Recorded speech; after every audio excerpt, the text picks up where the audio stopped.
Okay, so for A, we're looking for the greatest common factor, what we can pull out of that 4x plus 8.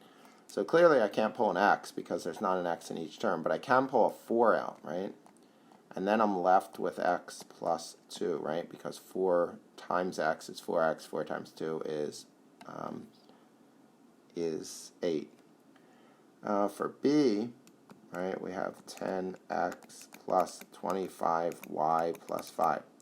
So I cannot pull an x out because it's not in every term. I can't pull a y out because it's not in every term.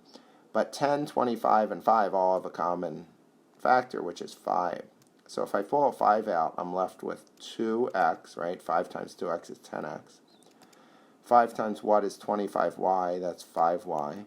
And 5 times what is 5? That's 1, right? So there it is, written in, and we call this factored form. These are written in factored form. Let's do C and D. C is 2x squared minus 8x. Now in this case I can pull at least one x out of both, but I could also pull a 2 out because 2 is a factor of 2 and 2 is a factor of 8, right? So I can pull a 2x out. So 2x times what is 2x squared? Well, x, right? And then 2x times what is negative 8x? Negative 4, right? So 2x times x is 2x squared. 2x times negative 4 is negative 8x. So there it is in factored form.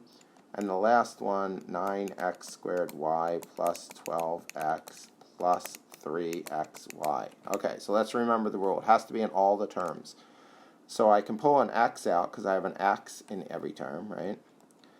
I cannot pull a y out because there's no y in this middle term, right? So I can rule that out. Then I have the coefficients, 9, 12, and 3. Well, a 3 is a common factor, so that means I can pull a 3x out. Now, 3x times what is 9x squared y? Well, 3xy, right? That would give me 9x squared y. 3x times what is 12x? That's 4, right? And 3x times what is 3xy? Well, that's y. And there we have it in factored form.